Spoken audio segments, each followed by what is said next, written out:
In this lecture, we're going to talk about the hydrologic cycle. We're going to talk about condensation, precipitation, evapotranspiration, infiltration, and transpiration, which is evapotranspiration when you're talking about plants. And then lastly, we're going to talk about runoff. Now, in the hydrologic cycle, I'm going to let you read through this. These PowerPoints are intended not for me to read everything, but I'm going to highlight some of the high points, but you can use these PowerPoints to answer questions on the homework. Now, in the hydrologic cycle, the biggest thing we're going to talk about is the precipitation. It can occur in the form of rain, hail, sleet, and then we're going to talk about how it either evaporates into the air or is intercepted by buildings, plants, and also how it goes and reaches the rivers, the streams, ponds, lakes, etc. We know that water, it can occur in typically three forms. It's a liquid, a gas, or a solid. So when you're working with states such as Nebraska or Michigan, they have to worry about snow also, whereas we in Florida don't have to worry about that. So the hydrologic cycle is different for different states and how we have to deal with it. Now, in this is a nice presentation of the hydrologic cycle, so take a look at this at your leisure when you take a look at the PowerPoints. But the ones we're going to talk about is the ones I'm highlighting. Precipitation is basically the water droplets that fall from the clouds as drizzle of snow.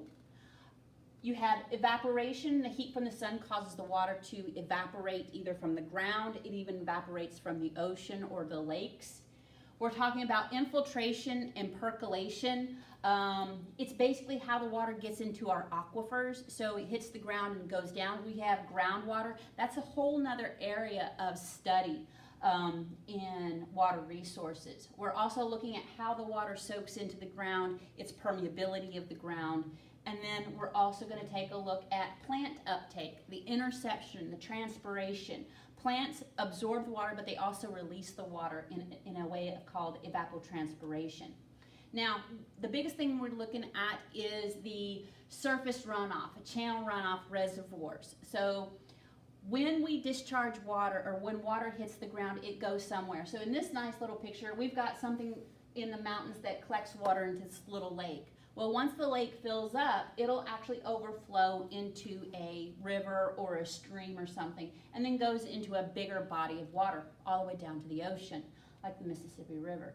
Now, the next thing I want to talk about is the precipitation. So when we're talking about precipitation, if you watch this and throughout the videos, when you do it on the slideshow, you can hit these. These are YouTube videos that I found interesting.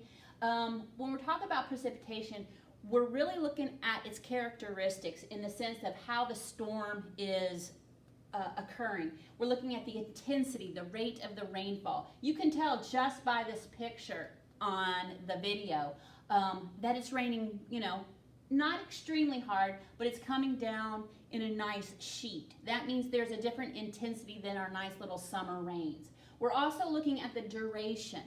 Also, there's a time distribution of how that precipitation occurs. So you know how we have our summer rains that are hard and heavy and then they're done. And then we've got our gentle rains that last all day long. And then we've got hurricanes that just blow through. Those are all based on a different distribution, amount of rain that falls and how it falls, at what timing. So we're looking at, once the rain hits the ground, our biggest concern is the surface runoff. What portion of the total precipitation is not removed by the hydrologic cycle? So this is a nice little image of the abstractions. So when it rains, it comes down as precipitation. We have the arrows going up, interception, evapotranspiration, and transpiration. Those usually occur through our plants and our trees. And then we have depressional storage. So even a parking lot will hold water. Then you have depressional storage such as lakes or streams or ponds. If it doesn't store it in the ground, sometimes it will infiltrate into the groundwater. And then it'll go through what's called a flow through, the stream to the lake. But the biggest one that we're looking at is going to be the surface runoff and a little bit of detention and depressional storage, okay? So when we're looking at this as an engineer, we're looking at the input, the taking the input being the amount of rainfall we get, minus the abstractions is going to give us our runoff, okay? So some of these are larger than others as removals. Oops, too far, sorry. Okay, so we're looking at the abstractions first. So our abstraction is the evapotranspiration. Again, these are nice little time-lapse videos. I'm not going to make you watch them with me here, but I will ask you questions on the homework about the video, so you do have to watch them. Now, basically what we're talking when we're talking about evapotranspiration is how much water is being taken back. Like this video here is showing you that water on an asphalt surface. How long does it take to evaporate from the ground? Now, evapotration is one of the components in the hydrologic cycle that we have to think about, but we don't really think about it too hard because it's usually insignificant in an amount of a single storm design event. So when it hits the ground of a parking lot, we don't, put into our calculations, oh, this much is taken away and doesn't go into becoming runoff, because it's such a low amount in the overall calculations. Now, the next thing is transpiration. Again, we've got a nice little video of how transpiration looks in real life. But when we're talking about transpiration, you're always talking about the types of plants and the types of trees. Some trees and some plants transpire more than others. And again, like the case of evapotranspiration, it's not going to be that significant in our design event. So we're not going to look at it over a long period of time. It has minimal effect, like I said, on our runoff. So we're not going to really worry about this, but I do want you to know that it is out there. Because if I was working in an agricultural area, transpiration and evapotranspiration will be a huge effect. But when we're talking about an urban area, then it's not so much. Now, interception is, in the sense that when we're talking about interception, we do have areas like here in Florida that interception occurs that we have to account for.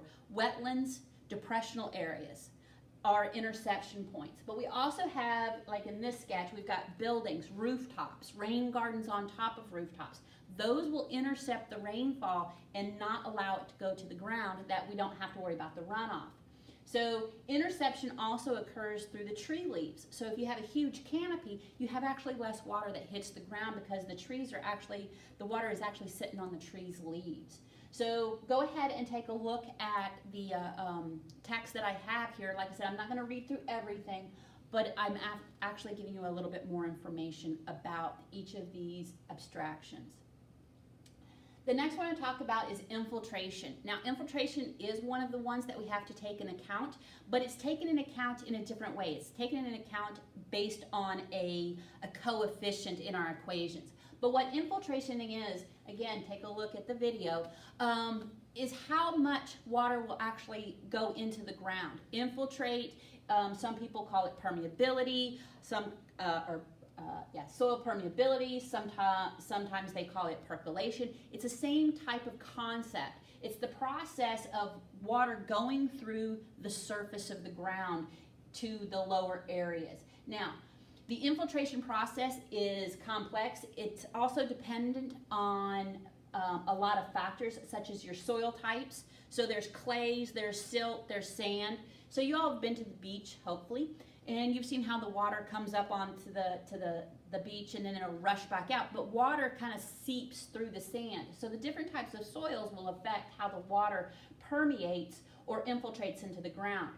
Other things is the vegetation that's being covered. You've seen cactuses versus, let's talk about St. Augustine grass versus Bahia grass. So each of those, one's a thicker grass, one's a thinner grass. So the cover on the ground affects how much infiltration is going in. We also have antecedent moisture conditions. That means how moist is the ground already. It's also dependent on when the last time it rained on the ground. So infiltration is usually the single most important abstraction in our calculations of runoff given a rainfall event. Now, rates of infiltration, I talked about this before, and this was on a video. And what they did is they took beakers and they filled them with different types of materials. So the first one has gravel, soil, light soil, fine sand, and then clay. I want you to read through this. I'm not going to go through everything, but the big picture is, based on the different types of soils, you can see gravel has a lot of open spaces. It's porous, okay? So, but the light soils, it's a little bit more dense. Fine sand is fairly dense, and then clay is really dense, meaning that there's not a lot of air space in there. There's not a lot of voids. So if you're looking at this, in 93 millimeters of water was put through, and it only took 1 minute and 49 seconds. In the light soil, 53 millimeters came through, and it took 2 minutes and 56 seconds. In the fine sand, 49 millimeters came through, and they're putting the same amount of water through there, okay? So it only took 3 minutes and 21 seconds. And then in the clay, nothing came through.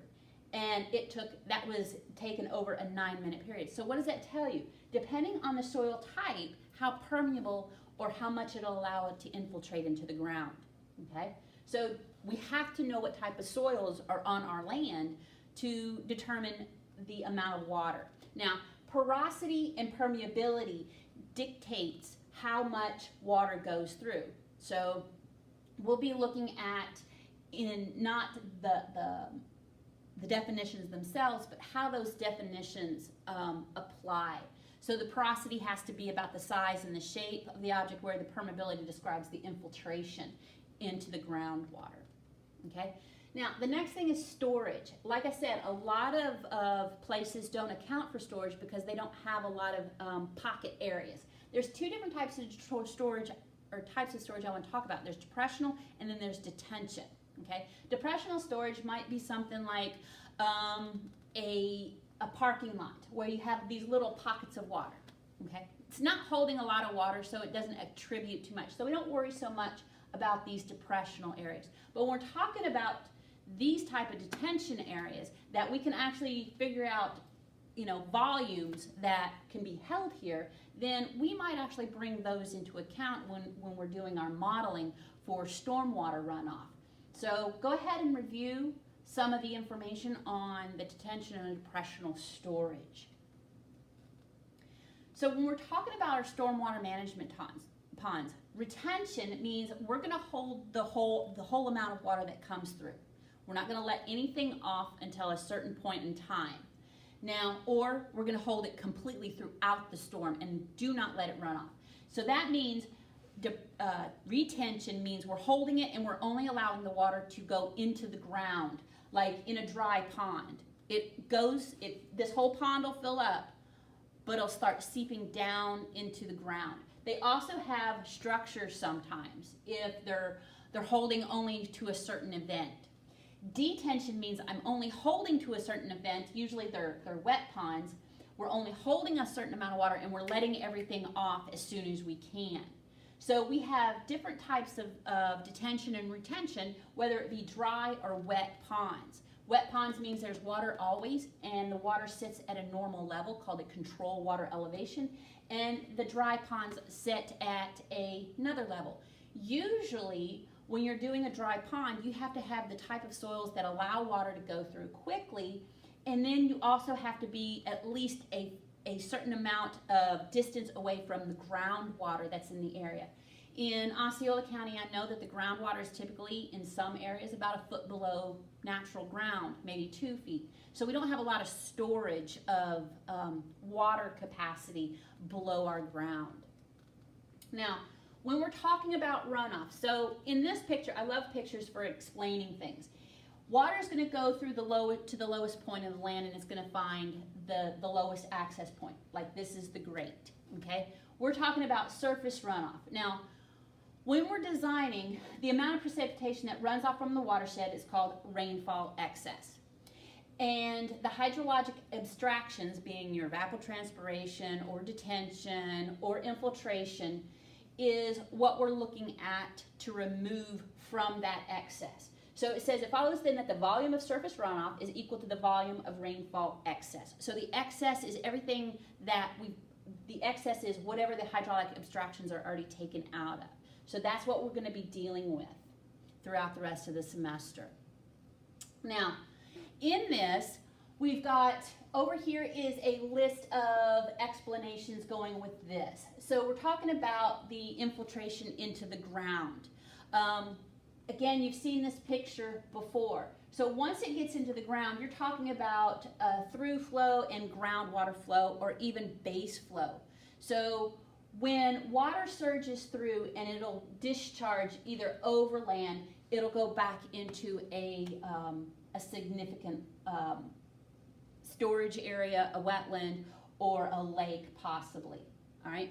So in this picture, keep in mind the things that we're going to be dealing with. Our biggest thing is the precipitation and the runoff. We'll talk about some of the infiltration based on the use of curve numbers and runoff coefficients. Now, we'll also be looking at, this gives you a heads up of where we're going from here. In the hydrologic cycle, we'll have to see all of this parameters, but they're going to be designed into a hydrograph, okay?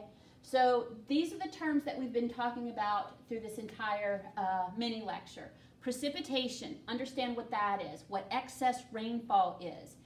Infiltration, how it affects, how are we going to in the future figure out how much infiltration that the ground will take to give us our rainfall excess. We'll also look at our storage, but we're going to be looking at it in the effect of ponds that we're going to design to hold the surface runoff. So again, surface runoff, and then constant low flow levels in streams. We won't be working with the constant low flow levels in streams because that's a little bit beyond this class. That usually goes into groundwater modeling. But we're also going to be looking at direct peak flows. So all of that is taken into account here. So we're going to be looking at, this is our hydrograph and this is a hyetograph. So we're going to be looking at the peaks, the rising limb, and the falling limb, but we'll get into that in the next lecture. So the next lecture we'll be going over is the watershed characteristics and the units.